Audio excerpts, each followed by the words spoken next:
this is a top 5 all-time LSU road game win. Brian Kelly delivers in a major way, and we're going to break down mostly the offense today. We've already done a defensive breakdown, and there are quite a few things on this first play that we need to discuss. We start off here with a Caden Durham run that basically goes for no yards.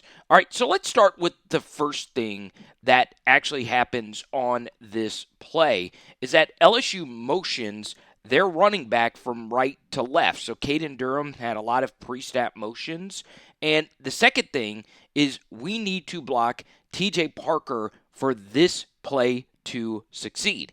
Now, a minor note of how this first play actually happened is the personnel grouping that's out there. I think a lot of us, if we were to predict how this LSU season were to go, we would not have expected that Destin Hill, Kyle Parker, and Barion Brown would be the first 3 wide receivers on the field. Okay? So, one thing the LSU offensive line did was hold their own outside of this play. So you can see Barra Sharp, his job right here is to obviously move TJ Parker out of this hole. We're trying to run here, and basically you can see Tyree Adams gets flattened by Parker. Okay, now we have this wide receiver split zoning over here to take care of the corner, and there's an unblocked guy right in the hole. Now, as many of you know, there is a twist that Caden Durham is an absolute freak of nature.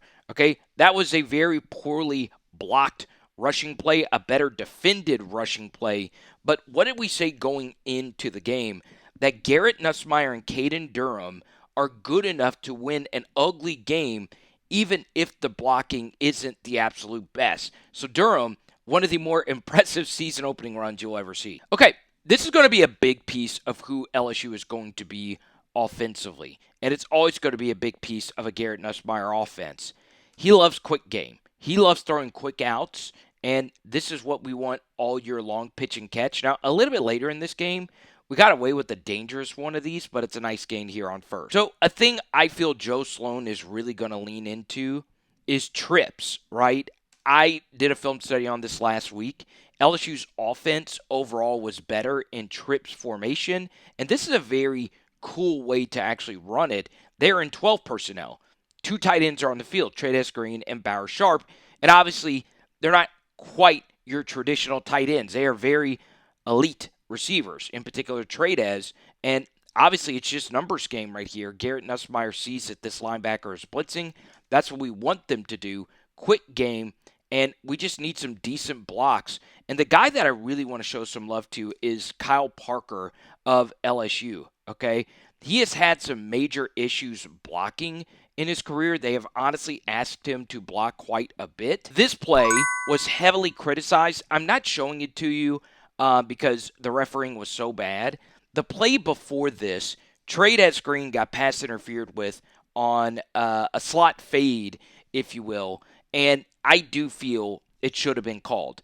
The good news about LSU winning this game is they're not going to be in games quite like this where all the calls are going against them. And literally, I would say probably 80 to 90% of the 50-50 calls went in Clemson's direction. Now, this is going to be so heavily criticized by Joe. I love this play call. So LSU throughout the Brian Kelly regime has converted quite a few third and longs running the football. And this is a perfectly sound play to run, right? Because you can see that there is a gaping hole here to the left side. I see a missed block here that makes a lot of sense, okay? The thing that sucks about longer developing plays, such as draws and you'll see a little bit later, design slips, is that when the defense runs a twist stunt with their defensive line, they're able to, because the point of a draw is to have these guys rush upfield past the running back. But if you're running a twist, you have a chance as a defensive end to see that they're running a draw, and you're able to adjust. This is just never really going to get blocked unless this left guard and left tackle right here, Paul Mabenga and Tyree Adams, unless they see the twist coming really quickly, they could pass this off. So, yes, maybe in a perfect world, Paul Mabenga should climb here and get to the second level, but that's Peter Woods and TJ Parker they're going up against. We were going to lose some of these battles tonight anyway, so I don't mind the somewhat conservative run because you can gain a few yards and go for it on fourth, or you can get closer and attempt a very long field goal. All right, LSU got burned on this. You can see it in our defensive film study, running this coverage alignment in the red zone. But the truth is, versus good quarterbacks, these inverted coverages where these players right here invert back into deep halves, good quarterbacks can still see it, and that's what Garrett is. He's a really good quarterback. So honestly, if you hand this football off, it's probably going for a good gain, but we want to get the RPO game going, and Barisharp catches this and fumbles it. Okay, give Avion Terrell a lot of credit. Makes a pretty nice play right here, and Barisharp gets up and chases it down from behind. Okay, you love to see the hustle right here. This is a corner as well that he's actually running down. Does Cal Parker actually make this tackle eventually, or Garrett Nussmeier? I really don't know. So this ended up being a 4-point swing. Give Barisharp a lot of credit for hustling that play down. Okay, so I've had a few of you reach out to say, is this targeting? I don't think that this is targeting. I think it's a good, clean hit. So once again, check out our defensive breakdown with Blake Baker. I do want to show some poetic justice because this was one of the wildest recruitments in LSU history. This actually happened during the Orgeron James Craig era of Tristan Lee. He had a tough game, okay? And you could see why right there. Patrick Payton, who played really, really, really well, steps up and makes a nice play. All right, so you see the yard differential. We're losing despite being plus 57 in total yards. That's absolutely insane this early in the game. I'm going to use a term that's normally used for dance, choreography, right? And the reason why I like using this term is because it really does apply to offensive line play. And one thing LSU has struggled with, and I think you've noticed this just watching the LSU rushing attack over the past couple of years, is that the choreography is just always wrong. We have a lot of guys that just get run over by other guys. We trip up on each other and so on and so on. And you can see right here that overall, we're blocking this play fine, okay? We're trying to get a little handoff here. We're doing a good job washing down this play side end right here. But we oftentimes have guys just falling down, okay? One guy is down on the ground. And Barisharp knocks Josh Thompson down after a good block, and that allows Peter Woods to come over the top right here. So we don't want this, right? I understand it's not because necessarily guys are missing their assignments. It's just our run game can be very clunky, and it creates situations where our guys aren't really running full speed downhill. Another way of describing this as well is on these types of plays, if we want our wide receiver coming across right here, we want it to be as flat as we possibly can. And you could see that because there's that much traffic in front of him, Nick Anderson is forced to loop around, and that just slows everything down even worse. And then we also, oftentimes when we block, we have our receivers trying to guess who the guy is that they're supposed to block. So you can see Nick say, hey, am I blocking him? No, let me go. Let me go over here and block him. And, well, it's just too late. All right, let's get to this first down run. And, man, oh, man, oh, man, there's so much I want to break down about this rush design. First off, give Joe Sloan a lot of credit bringing this play back. And we ran this for USC for a nice game. We ran it again versus the other USC for a nice game. And now we're doing it with Zavion one more time, okay? So the first thing I want to talk about is Peter Woods. All right, let's go back to the beginning of the snap and watch what Peter Woods does. He's on the inside shoulder of Josh Thompson, okay? And we want Peter Woods to be getting blocked down in this direction because we are running this way. Okay, so Peter Woods squares Josh Thompson up and just throws him by the wayside. Okay, I thought Josh was fine overall. So now we need 220-pound Caleb Jackson to step up for Josh. Okay, and what does he do? Look at this. Boom. Okay, not the best, but it's enough for Zavion to get around him. Okay, it's some really good running by Zavion too. The second thing I really like about this play, and this design, give Alex Atkins a lot of credit for LSU, the new tight ends coach, and Joe as well, is that this is TJ Parker, and our offensive lineman who struggled more than anyone else last year was Paul Mabinga per PFF grades. Watch what we do to help Paul out here. We have a fake block by Bauer Sharp, and then he climbs, okay? So now you can see TJ Parker is expecting Bauer Sharp to block him, and now it's a big offensive guard coming around to block TJ Parker, and you can see he's kind of confused by that. He sees it late, so all we need Mabinga to do is just get a decent push on him. Not the best, but it's enough. And Zavion, man, that is just such sexy running to have a wide receiver who is able to do just that, and we're able to break this to the right side. So, look, this LSU offense is offensive line's not going to be the most talented group in the world, but we need to help them out, and if we help them out, they can go out there and do some good things like you see right there, okay? So, let's get to this first and 15. Once again, it was unacceptable how many different penalties LSU had in this game. I don't want to break those down too much, but what I do want to break down is this play right here, okay? This is one thing I've been very critical of with Joe Sloan, is how many times in pistol we like to run outside zone, all right? So in our preview from last week, one of the preview videos that we did a 20-minute breakdown on this play versus Clemson.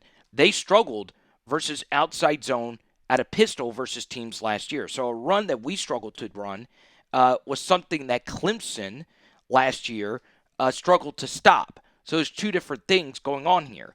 And you'll see that Clemson is ready for outside zone, but the benefit of outside zone with the running back like Caden Durham is he feels it out really quickly and plants and gets vertical. Okay, that's bad backside blocking, or really good backside blocking by Tyree Adams, but some bad backside run fitting by Clemson, and we get a nice gain there. Alrighty, a simple RPO-ish slant from Aaron Anderson here.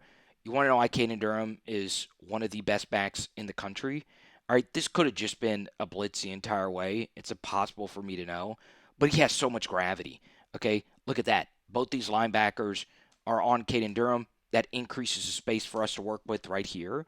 But this is an Aaron Anderson appreciation post. So since he's been at LSU, that first year obviously was him getting his legs under him. But the last, 14 games he's played, he's not missed a game, by the way. He has had an impact in every single one of those games. Like, really think about how hard that is. Not a single game that number one has played at the most competitive position group in the country, he has not had a massive impact on the outcome of it.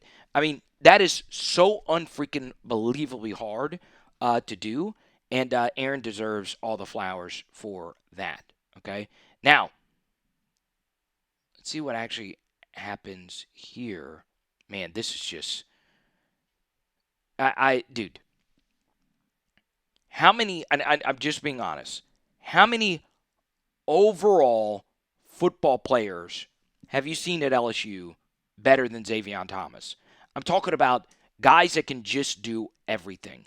So here we go. Once again, it's outside zone out of pistol. All right, Clemson watches a lot of film.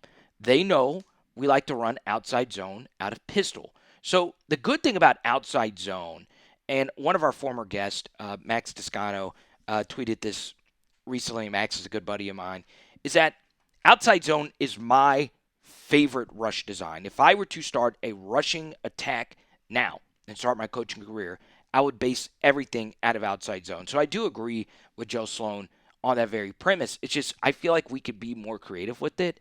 Right here, though, this is all the benefits of outside zone is that if you have a running back who's decent enough, if they oversell the fit for outside zone, you can get vertical with it, okay? Look at how hard they rush to the edge on the zone run play. Zavion feels it out, cuts it back. Good block right here from Shanahan on the back side of it. I said Shanahan, Liam Shanahan. Josh Thompson, obviously, we're big fans of number 5'6". He really held his own versus Peter Woods, and he gets a really nice gain here, Zavion, right up the gut. Okay. So let's talk about this pistol run.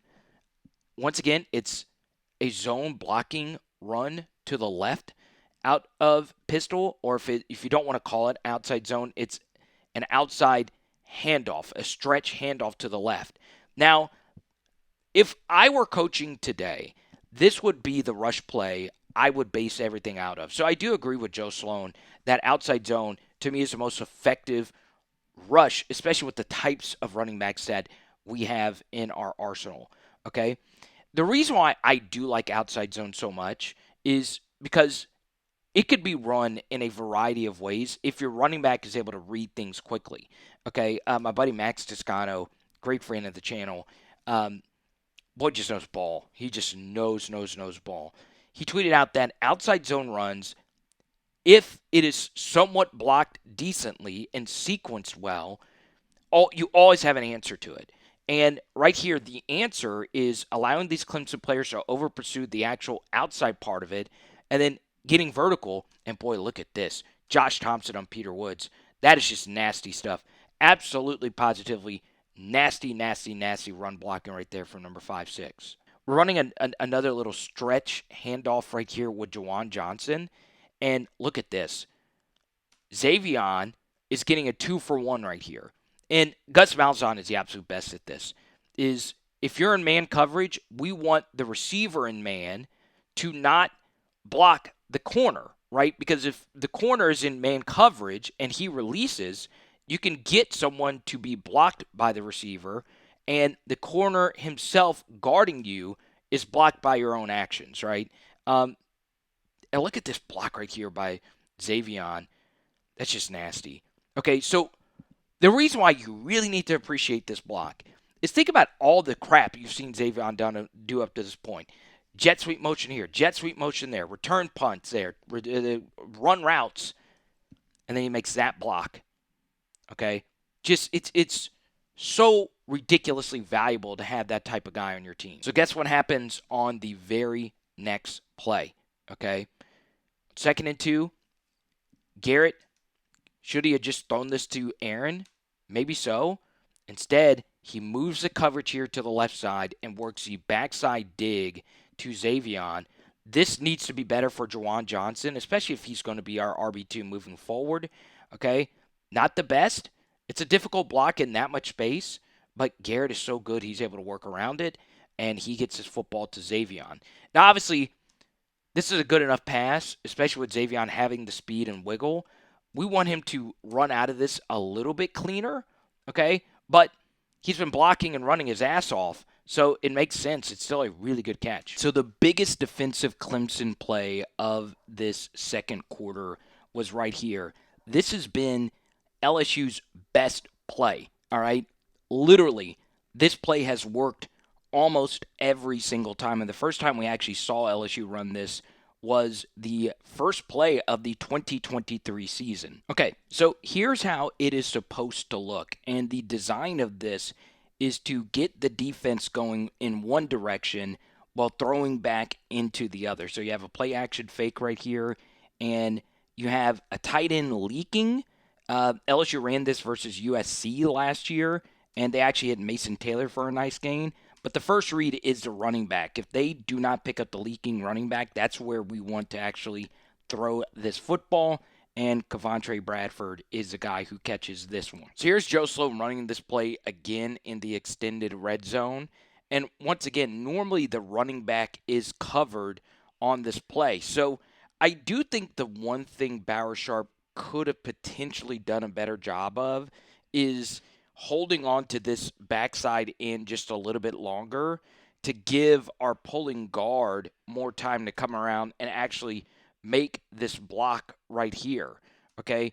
And it's okay if we let him go upfield because we were throwing at this angle, okay? So Garrett hits the leaking Mason Taylor, and boom, this is, once again, not an explosive gain, but it's still a pretty good gain for a first down, and now we are in really good, manageable field goal range. All right, so the design of this is for the center to pick up the backside end. So Bauer Sharp, you would have liked to seen him and Weston Davis potentially get a bigger piece right here, but Davis kind of gets thrown off right there, and you'll see that Braylon Moore, the center, he's thinking that this end is going to be a little bit wider, and he steps a little too far wide and opens the gate.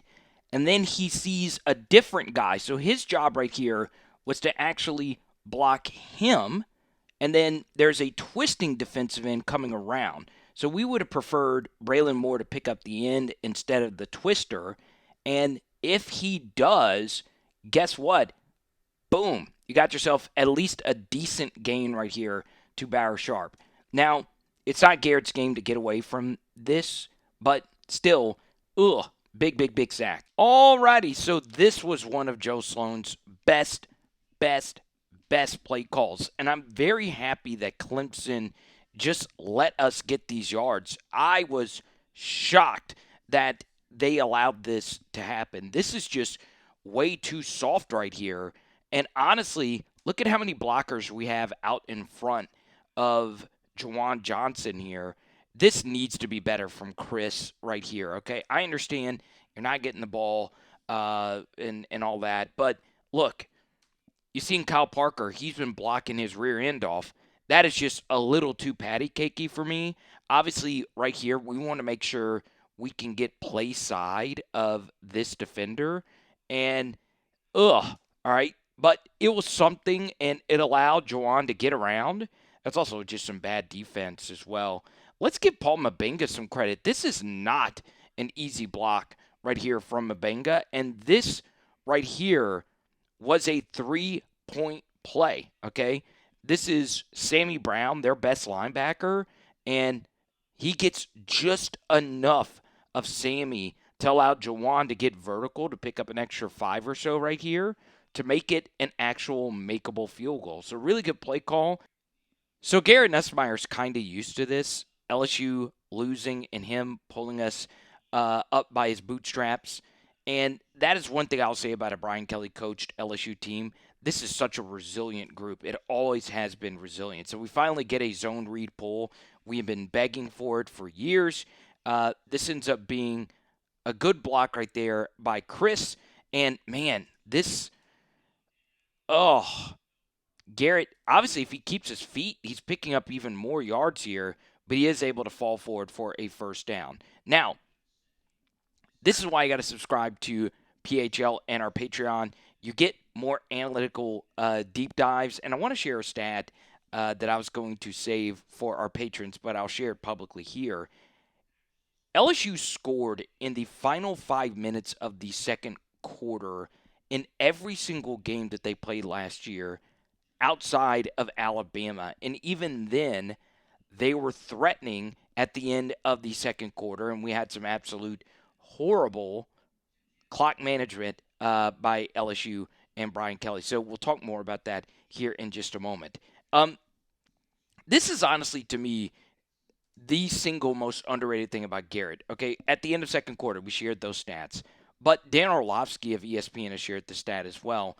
On third and longs, third and Ponchatoula's, like we like to call them, or third and Krotz Springs, like any other small Louisiana town, it doesn't matter the distance. Garrett Nussmeier finds a way to get it done. And for him to be such a great third and long QB, it's pretty ridiculous considering that he doesn't have the scramble aspect, right? A lot of third and longs by other college quarterbacks are converted by QBs who can run around for a long time. I do a lot of Taylon Green film studies of Arkansas, and he's an absolute magician at just finding a way to run around a gazillion miles per hour and pick up first downs. But honestly, let's show some love to Barion Brown. After the catch right here, he had a lot of work to do. This is just ridiculous stuff right here by Barion to cut back. Good job by Trades staying active in the play. And this was just something that we mentioned about Clemson. And Dabo's not going to like this, but if I were Dabo Swinney, I would tell this group to their face, they're soft. They're skill guys. Like to arm tackle, like to glide by tackles. They're receivers, like we said plenty of times. They don't really like to block. They go down easy. So, it's just something. All right. Let's get to this 1st and 10. I was very critical of LSU's overuse of 2-by-2 formations, but this right here is really good quarterbacking by Garrett. Okay, you can see that everything is sorted out in this 2-by-2 alignment, and there's a lot of pressure. Okay, Weston Davis gets beat, and we'll talk about this a little bit later in this film study, how he got beat here. But man, this is just creative quarterback play by Garrett Nussmeier, and it's even better stuff by Caden Durham to give him a little window, and Garrett just flings it right there. And obviously, Caden has a lot of work to do. Okay, what do we say? Throwing to the running backs out of the backfield. Clemson has had issues in the past with that very thing, and you pick up a nice gain here. Another thing that was impressive about this drive is, Tyree Adams, was coming in and out of the lineup there. And here we are in another 2-by-2 after the 2-minute break here. And we have a blitz, and we have a simple out right here to Bauer Sharp. Now, remember, a little bit earlier, this was a little bit of an easier completion. This time, this Clemson player barely misses out on a pass deflection, and Bauer Sharp makes a really good catch to atone for that fumble earlier, and a little Nick Walinda high wire act down the sideline. They did mark him out, but still good stuff from Bauer. So you're looking at a tweet right now of Zavion Thomas, and this was obviously from our tweet. He did everything, including a tackle that might have saved the game. All right, so now we get the end around here. And, man, this is just good stuff by Joe Sloan. One thing he did a good job of, when you know your offensive line is overmatched in a game, what you want to do is call plays where they don't really need to execute any type of intricate block for plays to work. So the design of this little end around, we don't really need that great of an offensive line block. We just need them to hold serve and just get a bunch of surge going in that direction. And obviously, if he wanted to, he could have run, but we want to throw it. That's the design of it. And look at that. That's an absolute strike with gloves on by Zavion Thomas to Aaron Anderson. So Zavion had a tackle, 3 carries. He also had a catch. He sold popcorn at the gate. He did a little bit of everything. And once again, Aaron Anderson, we know he's an absolute beast. I saw a few OCs talk about this play call from Joe. Trips bunch, and remember, we had been showing a lot of these quick screens, and you could see that this corner ejects himself. Pause, it just doesn't even sound great. He's trying to fight the screen, and he takes himself out of the play. Now, you want to know why Bauer Sharp plays a lot? Look at this block right here, okay? And we just fling it out to Barion Brown. Some decent blocks down the field, and now we get to me, the most controversial call of the night from Brian Kelly. So I obviously went off on BK during our halftime show for one of the worst pieces of coaching I have ever seen. Now remember, I shared that stat a minute ago, how good LSU has been at the end of second quarters. We would be perfect if we had better management at the end of the second quarter versus Alabama. So we would have scored in every second quarter with Garrett Nussmeier at quarterback if we had better management, okay? And here we are, once again. First off, I have seen some defend this decision by Brian Kelly. This is indefensible on so many different levels, okay? So I'll go ahead and run the play while I talk about why this is so bad. The first is, LSU last year was not a great red zone offense. So this is not one of our strengths, which is getting the football into the end zone, okay? The second thing is, until Brian Kelly gets directly asked about what actually went wrong on this play, we won't know what actually went wrong on this play. Because the first thing is Garrett did a lot of checking at the line of scrimmage before this actual play was run. So Garrett might have checked into this play, and that kind of sort of makes sense if he's thinking that there's going to be an all-out blitz on this play. There's 5 guys here, 2 guys here. You want to run a quick screen to the outside and just pick up the yards? Sure, okay?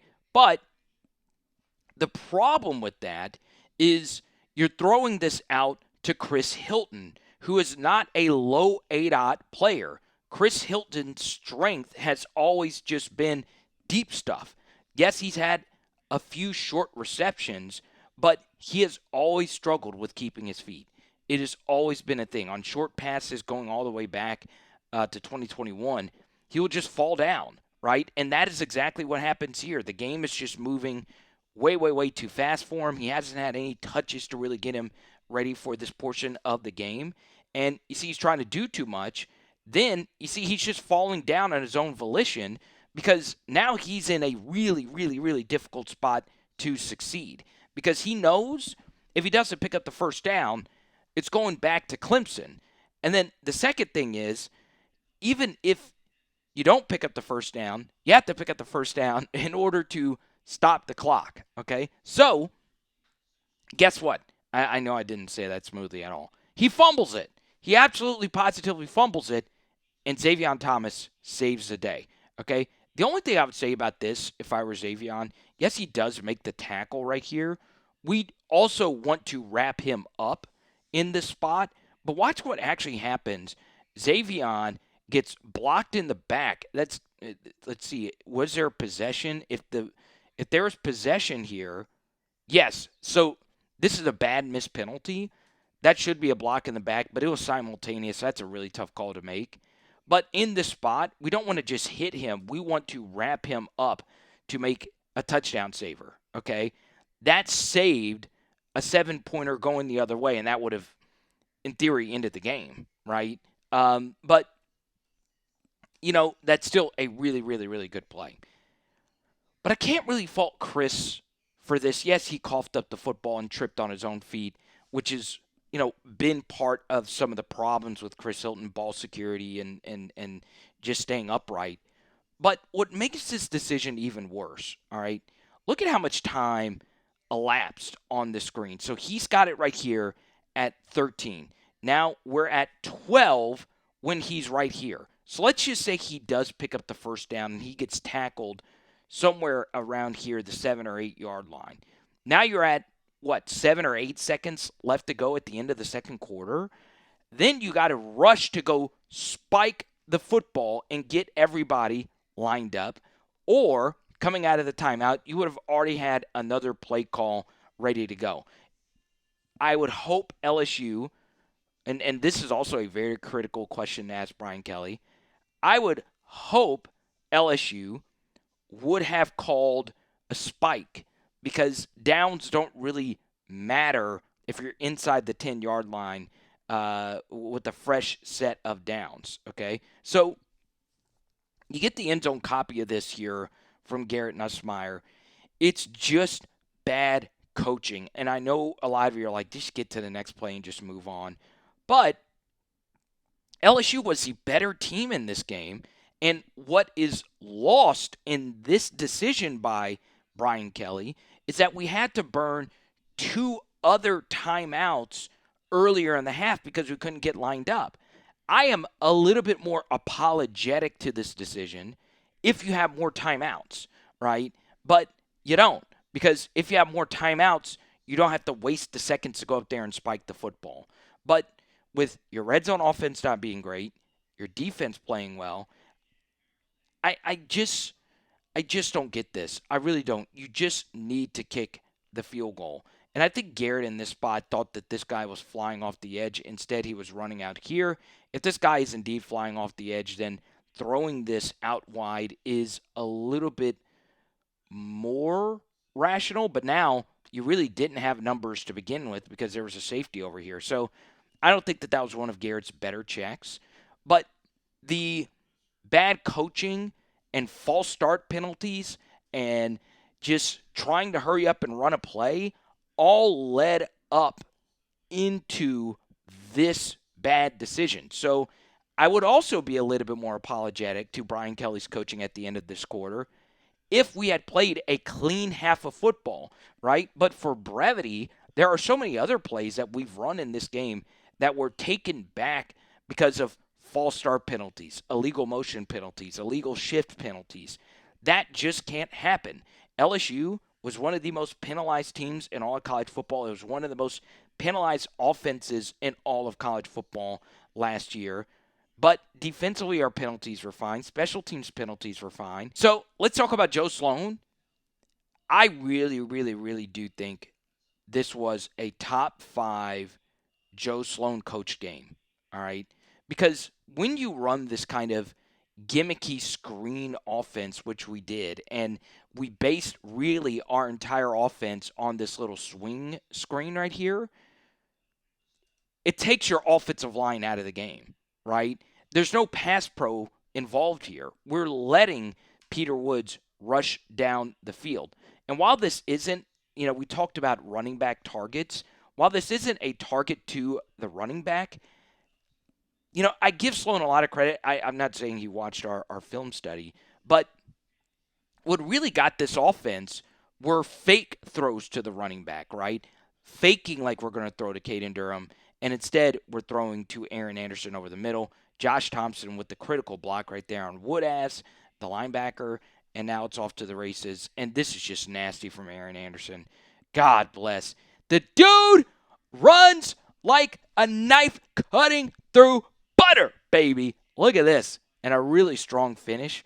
Be honest, there was a piece of you that thought Aaron was going to find a way to get through there, and he has some really good ball security there at the end. So while we didn't have the big running back reception game, we kind of sort of did because it really was the basis for our offensive success. Y'all, this is such a ridiculous piece of quarterback play. Give the pass protection a lot of credit. Again, this is really, really, really good stuff across the way. But honestly, this is all Garrett, baby. All right. He sees the linebacker flying over here to Aaron Anderson. So what does he do? He waits for Aaron to go through this window, and he's actually throwing the football with Aaron around right here, and he puts it on his back leg. That's a ridiculous catch against his leg right there. Aaron Anderson, Garrett Nussmeier, so beautiful. All right, here we go. Outside zone at a pistol.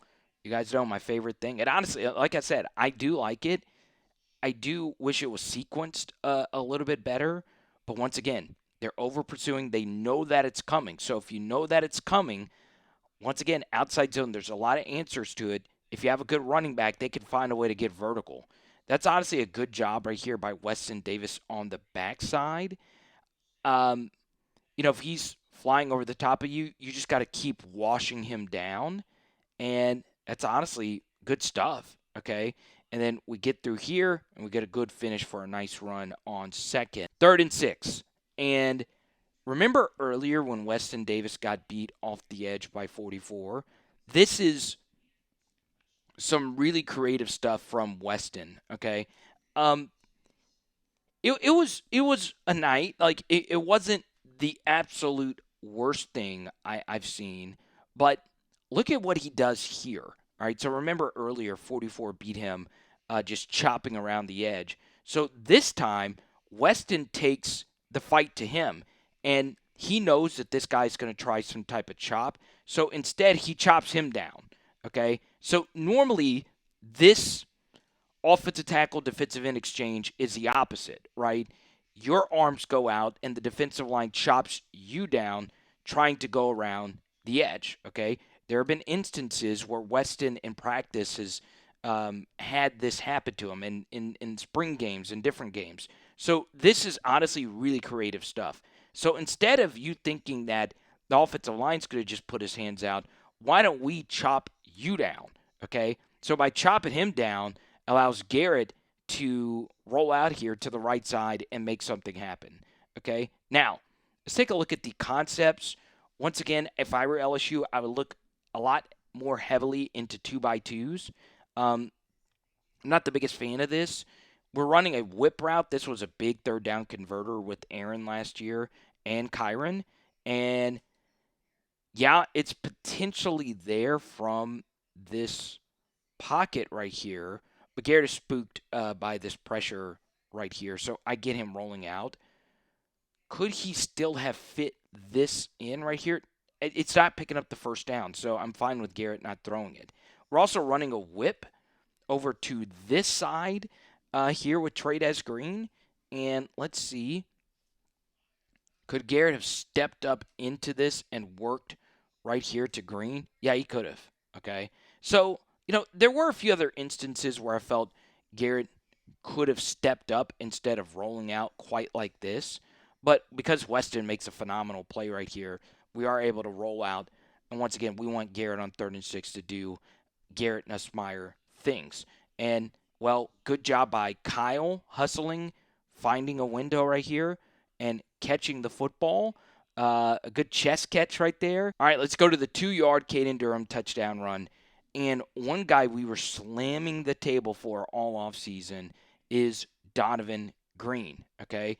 I felt on a play before this or earlier in the game that we missed Donovan Green potentially on a touchdown reception. We'll save that play for another breakdown. God, this is just really, really, really good stuff, okay? This is a tough block for Weston Davis, the DT, okay? Remember earlier when Caleb Jackson had to step up and make a block versus Peter Woods? That's what Donovan Green does right here. Okay, so we get a double. Maybe that was his assignment the whole time. That double is really, really good and thick, right? A good, girthy double right here from Donovan Green. I don't need any pauses about that. When it gets into the red zone, things get thick, all right? Now, that's good stuff.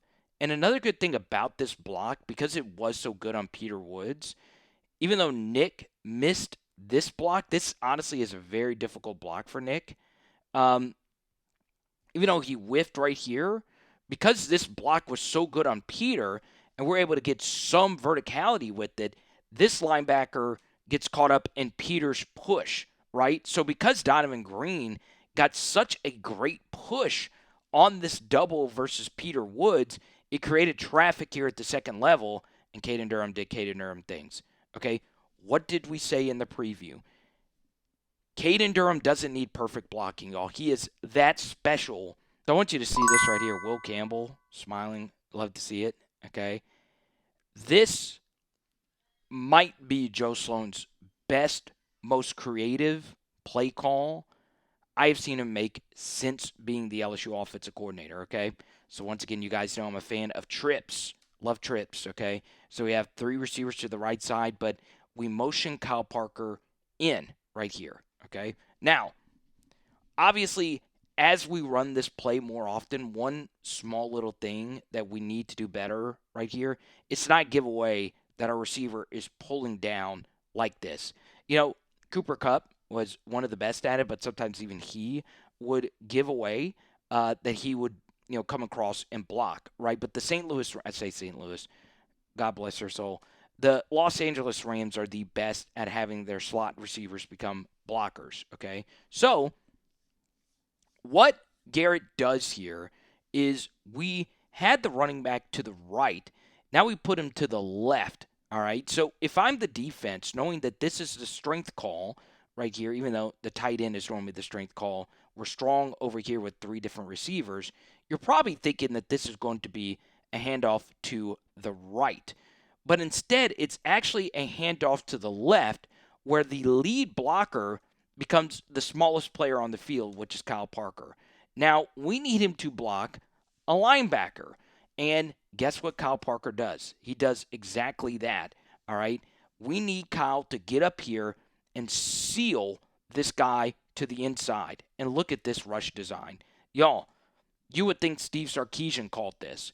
That is downright diabolical stuff right there from Joe Sloan. And one thing I would say to Joe is you go back to Caden's best runs. His best runs at LSU have been in trips, right? His best creative runs is when you overload one side of the field with wide receivers, okay? So we get to here, or at least I feel his best runs have been that. Okay? A play action fake to Caden. God bless America. Look at this throw. Look at this catch. Not a whole lot of fancy-smancy stuff about it, just good offense, and it sets up 3rd and short. 3rd and short, we kind of danced around, acting like we're waiting for a play, and it's a QB sneak. Okay, good stuff. So, let's have a conversation about process over results, because a lot of us are really angry that Barion Brown was quote-unquote robbed of this touchdown. We won the game. I don't really care because the big story about this was Garrett actually putting about as perfect of a throw as he possibly could right into Barion's breadbasket. So there's not really anything complex about this. It's just a simple go ball. First off, the spot was absolutely horrendous. He very clearly hit the pylon. You see the pylon down there. And this should have been signaled a touchdown from the get-go. It goes back to the 50-50 calls going against LSU in this game.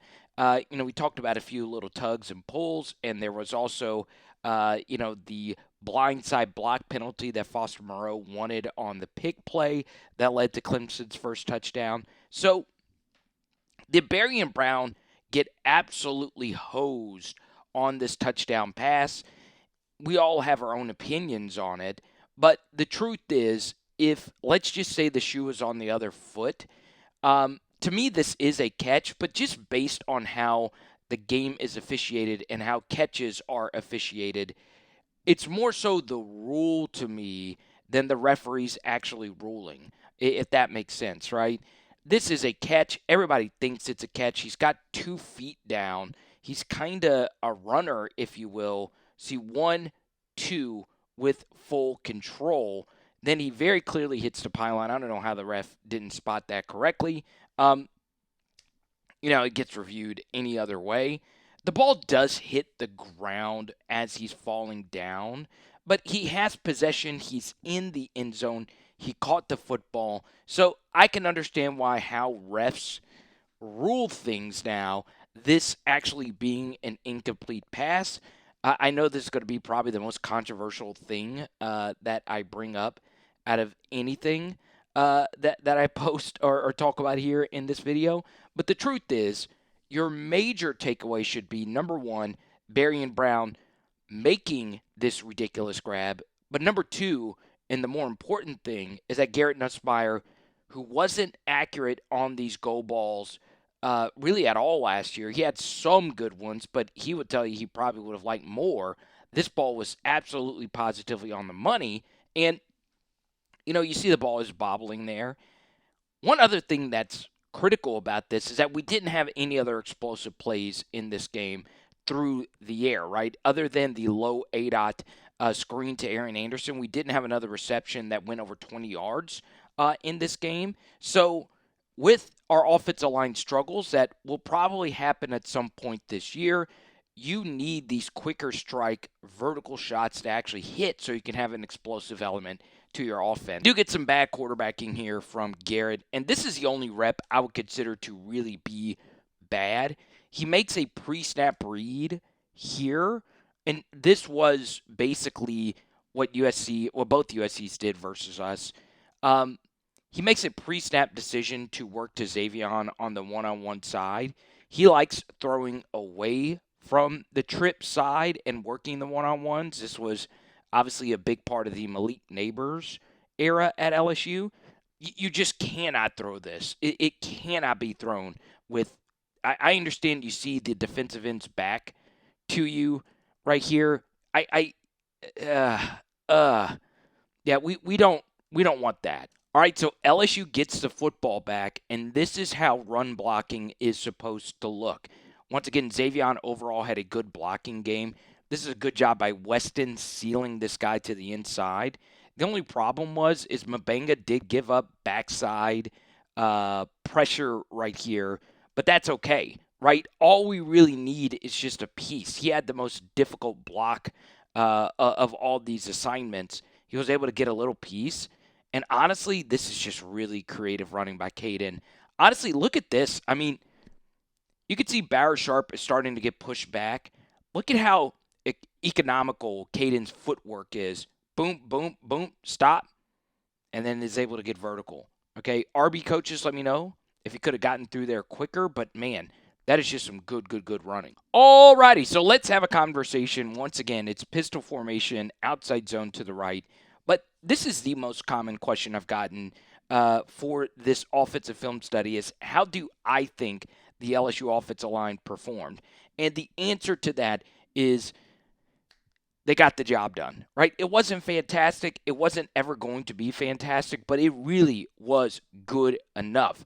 But you see why this Clemson defensive line had so much hype. So we're running the zone play to the right, and at the beginning of it, Josh Thompson has to make the difficult block on this 3 technique, right? We need him to get play side because we're trying to run through this hole right here, okay? So Weston Davis sees at the snap that Josh Thompson is getting driven backwards by Peter Woods. So Davis stops to give a little nudge to help Thompson out, but because of that, he's late to getting to the second level block right here. All right. So you can see he can't quite get there, and it's a tackle for loss. But overall, the zone communication was a little bit better than I thought. Even though it wasn't all that successful, we did have some success, knowing that Clemson had a weakness against outside zone. So it honestly wasn't the absolute worst. Okay, so we run this play again, the little fake screen out there, and yeah, let's see how this gets blocked. It wasn't blocked all that well here to the outside. Well, this time Clemson was ready for it. They had us outnumbered here. So, yeah, I mean, they were just going to win this battle here. The blocks from 2 of our guys really weren't that bad. And yeah, Tyree, we would prefer him to get out there a little bit quicker, but not the worst, and it's obviously not a bad gain of yards here. I haven't done a trips evaluation like we did last week, a yard per play disparity of how much better we were in trips. But if you missed last week's breakdown, we were so much better when we put 3 receivers to one side of the formation, in particular when we motioned out of trips or into trips, because it does change the matchups and the math. So at the beginning, Clemson's thinking, hey, Aaron Anderson, their best receiver, is going to be lined up over here. Instead, we make Aaron Anderson the innermost slot right here, and now we have him matched up versus a safety type. We want to take advantage of that, and Garrett sees that they're bringing 2 blitzers from backers. So that means the middle of the field here is probably going to be open. Garrett sees that. Really, I mean, God bless. I mean, this goes back to early in his days at LSU. If you were just to look at all the quarterbacks that LSU's had, throwing silhouettes of them, mechanically, it's just so smooth, so economical. It's a thing of beauty, and that's a really good throw and catch by Aaron as he had to dodge the umpire, and he's able to pick up the first down. Once again, nasty work by Joe Sloan. I mean, this is really, really, really elaborate play calling, okay? And honestly, this was probably one of his 3 best calls of the night, all right? Once again, it's not trips per se, but it is trips, okay? 3 receivers, but 2 of them are tight ends here. And then you have Barion Brown right here. So it is a bunch. And the thing that a lot of offenses do, and Lane Kiffin was the one who really popularized this, is with Quinshon Judkins or whoever else, quick pitch into the boundary, okay? Clemson sees that, and guess what? Because of Caden Durham's gravity, they're screaming down to get over here to stop it. So they fake it, and look at all 4 of these guys going out here to Caden Durham. Now, the second part of this that makes this very good is that we actually get a pick play on Clemson's own defenders. Watch the safety who's having to stick with Trade as Green on the over right here, the shallow over, or the drag, if you will. Watch this. Boom. Okay? You see how they kind of screen each other, and 5 has to take a longer path getting over there? Garrett sees it, and all we need him to do is make a semi-decent throw, and it's slightly behind him, but it's good enough to get a nice gain of yards here on first down. Okay? And Trades does a good job making a guy miss. Now, there's an extra added benefit to that play because it just gives Clemson more that they have to worry about. Oh, when they hand it off left or right, they might actually pitch it or they might actually pull out and run a tight end drag. It honestly is really good play calling from. Okay, so take a look at this. Very, very, very, very, very good stuff from LSU on so many different angles, and obviously the biggest of which is Trades Green. Shout out Megan making money. She was the one that told everybody to make the Trades Green anytime touchdown bet. By the way, I need a sportsbook partner. I do not have a sportsbook partner here on PHL, and I am definitely someone that loves to place a wager or two. And by the way, gamble responsibly. Now, let's talk about this. Once again, the first thing that I like is you have 13 personnel on the field. All right, I'm a big Donovan Green guy. You have Bauer Sharp. They have Trades Green. If you're able to have as many tight ends on the field and you also feel comfortable about them splitting out wide, it really puts a lot of stress on the defense, right? Because you got to have heavier personnel out there to guard those guys. And then, if you only have one wide receiver, but the other team normally has two corners out there, that means one of the corners is going to have to be matched up against a 6'7" behemoth. Now, a lot of you destroyed my guess. Clemson will, or Steeler Will Vandervoort, a few weeks ago because he came on here and really, pumped up Clemson, as he should, right? Clemson's a good team. But he said if there was one thing he was concerned about, it was LSU's big targets going up against Avion Terrell, who is 5'11", all right, and Trades Green is 6'7". So that is really, really, really good stuff right here by Sloan. To have thicker personnel out there, and at the same time, you've been hitting them with these quick screens. Garrett could throw this if he likes the numbers, and then you actually throw this football up for a jump ball touchdown. Now, there's one extra benefit on this touchdown pass. It's that it doesn't necessarily require great pass protection, okay? So, first thing here that's interesting is the offensive line are all in three-point stances, or at least the left tackle is. I don't think the right tackle is. And you notice these splits are tight, all right? These look to be tighter splits, and splits is the distance between one offensive player to the next, all right? So this makes this left tackle block for Tyree Adams versus a wider defensive end right here very difficult, okay? So he whiffs it, but the splits were tight and he was in a three-point stand. So you have to give him some grace here. But even though he whiffs his block, because it's such a quick developing throw, you don't need great protection, right? So when I get asked, hey, did the LSU offensive line play good? They did. But for a lot of these plays that you've watched tonight, it really didn't matter. Wide splits, once again, trips bunch, and we just played Tennessee offense, okay? Wide receivers mostly lined up outside the numbers. If we like our numbers here, once again, Donovan Green, how does he do? Well, he dominates this short corner. Of course he does, okay? And look at this. Look at that. I mean, once again, dude, you tell me, how many LSU YouTubers out there were talking up Donovan Green? Not many. I even got my shorts editor to do a Donovan Green video. So he was the one that made a really good block right there. And this is just tough to stop, right? When you have these tight ends out in space, it just makes life so much easier, okay? So now we do the same thing, all right? You want to blitz us? You want to take advantage of an inexperienced offensive line? Doesn't matter, okay? It could have been 5 walk-on DBs blocking here. It would not have mattered. Quick pitch and catch. Let's trust Donovan Green, former top 100 recruit going up against a 5'11 guy.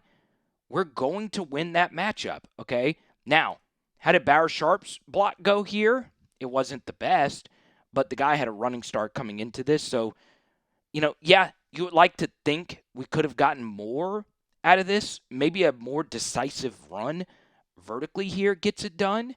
But it's still fine right there from Juwan Johnson. Just catch and see what you can get there. And we're knocking helmets off, baby. Love to see it. This time, they even backed their defensive end out. Didn't matter. It did not matter because we still have a good matchup here. We still have Donovan Green going up against a defensive end. And we still have a running back in space cutting back against the grain of a defensive end. That's a really good run right there by Juwan. All right, so we get to this 1st and 10, and This was the biggest disaster play for me in the second half, obviously outside of the blown touchdown catch or whatever. So you can see right here that we are running what looks to be a quick screen, and the hope of this is for everyone to scream down on Barion Brown, and then we hit Trades Green on a vertical or Bauer Sharp on a vertical. We've run different variations of this in practice quite a bit, and you can see Clemson is just ready for it, okay? This play is just dead. Because, yes, obviously, if you just throw the screen now, we're probably picking up yards, but that's not the design of it. There's no way Garrett could know. And there's just there's just nothing going to be there. So this is where I think Garrett makes a pretty big mistake here. He decides to go on ahead and just throw this football to Barion Brown. I think in this spot, we can step up here and just live with whatever, right? Step up, throw it away, or run into this pocket. The protection is really good. Instead, we're throwing this ball into this space right here, and it's a negative gain. Or the better thing to do in this spot is to just throw it into the legs of Barion Brown, okay? But that was tough to do with the guy right there in your face. So that time, Clemson just had a really, really, really good call. I understood Sloan's logic for that play, but it's just a negative play. All right, let's get to this run into the boundary here on 2nd and Denham Springs. I'm okay with it. Zavion had a good night blocking, I feel, overall. That time, it wasn't his best. It also wasn't the absolute worst, so we pick up a decent gain here. And then it sets up this 3rd and 12. So, obviously, this thing is running long enough. There was so much cat and mouse going on here versus a zero pressure look. And Garrett actually checked into a lot of different things, and he finally got to this right here, a quick screen to Barion Brown to the left side. It's pretty much what I would have done here as well. Okay, your defense is playing well. If they're bringing this all-out pressure right here, let's just live with throwing it out wide. Our screen game is what got us here tonight. So let's just see if Barion can go pick it up. Barion's had himself a good game as well. And we don't pick up all the yards, but if we needed to go for it on 4th, we could have. And this is where I think Brian Kelly made another mistake. I think almost every time you get into this spot right here, and we've been in this spot a few times at LSU, one that just pops at the top of my mind was 2023 versus Ole Miss. I do think you need to, in this spot, try to at least draw them off sides, okay? Draw them off sides, and if you pick up the first down, obviously you keep the ball. If not, just take the 5-yard penalty. But in Brian Kelly's defense, he didn't try to draw them off sides. He just brought the punt team out, and we should have had it downed inside the 5-yard line, but P.J. Woodland. Okay, so now we have a chance to go out and win the game. We get the football back. The LSU defense has been playing incredible, all right? These Clemson linebackers are smart. Now they know we're basically just going to try and win this game with the screen game, all right? Fake the screen out here. This linebacker is flying towards Caden Durham. We're running the same screen that we ran to Aaron Anderson, but this time with Bauer Sharp, and the linebacker was sitting there waiting on it. Clemson makes a good play. So then we get to this 3rd and 11. Man, I would have loved to have seen if this whole shot to Zavion down the sideline was there. I haven't gotten all 22 yet. Maybe it was, maybe it wasn't. Garrett decides to check this down, and obviously Caden Durham almost makes something incredible happen, but even him, in all his might, is just going to get tackled there, and you have to punt the football away. Now, before I give out my MVPs of the game, let's shout out the MVP of PHL. That's our friends at Laborde Therapy Center. 5 different locations: Karen Crow, Lafayette, Youngsville, Crowley, and Morgan City. Book today at labordetherapy.com. Okay? So, let's have an honest, harsh conversation about this win. There's not really a whole lot of harsh that we haven't already discussed. I won't get too deep into the coaching because I've obviously destroyed Brian Kelly enough. But overall, from the messaging and all of it, it was really good. I think he did a good job, like Patrick Payton did, swimming to the inside here, of getting LSU fully focused in on this game and snapping the season opening streak. Okay, a very competitive, hard fought game. And let's start with the defense. Once again, our defensive breakdown. We've already done it. You can check it out for yourself. This was the best yard per play defensive game that we've had since Purdue in the bowl game a few years ago. And this was the first negative EPA game that we have had defensively since 2015. That's how legendary this defensive game was. We were the more physical team. A few Clemson players didn't want any more of this business, so they tapped out, and we just brought it on all different levels defensively. So I won't spend too much time there. Are there a few weaknesses there? Maybe so, and we'll discuss more of that on live streams, but because this is more of an offensive film study, we'll start with that.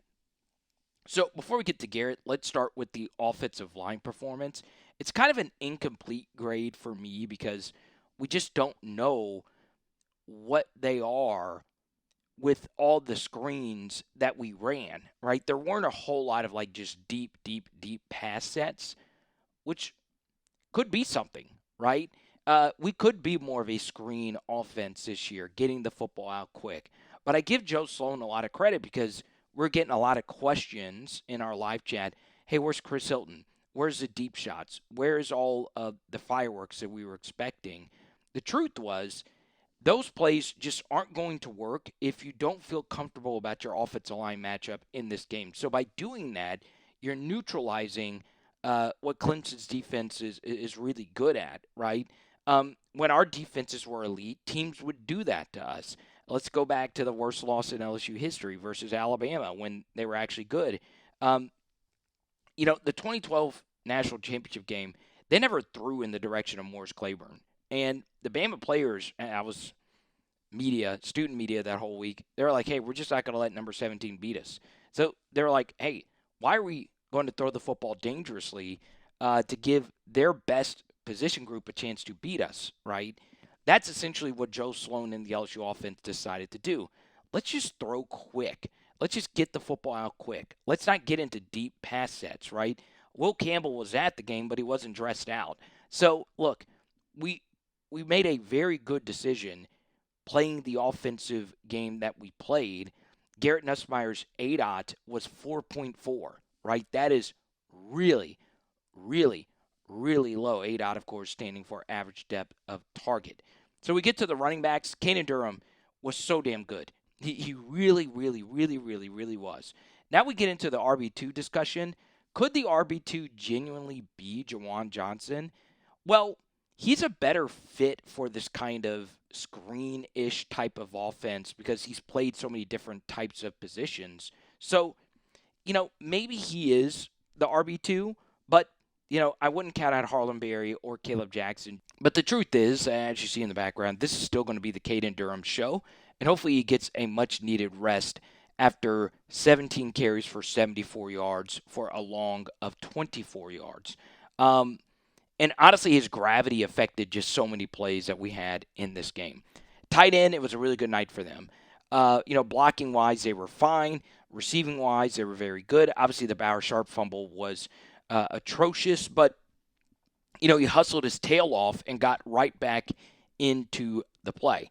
I also know that this play that you're watching right now, I know, quote unquote, this meant a lot to the LSU coaching staff, right?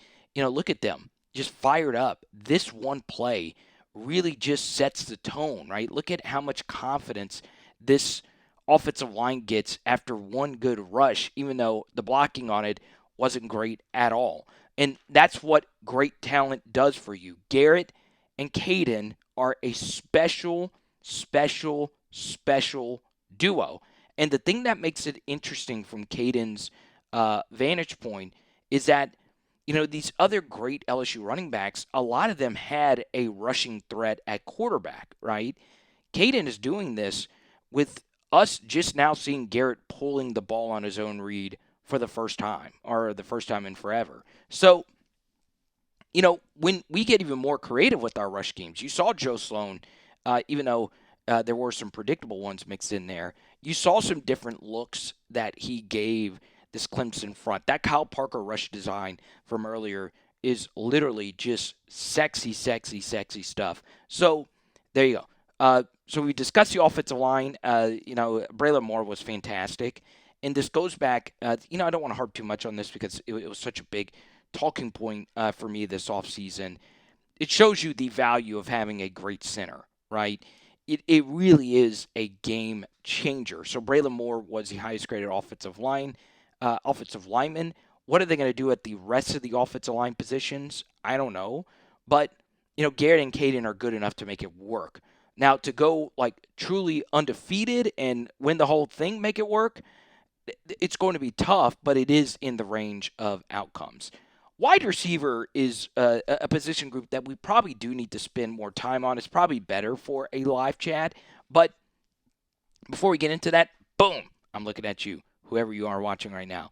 I think if you're watching this on a premiere, you're going to make a nice donation right now. Venmo, Cash App at Card of the Power, or hit the Super Thanks button. Now, at wide receiver, there's got to be questions that needs to be answered, right?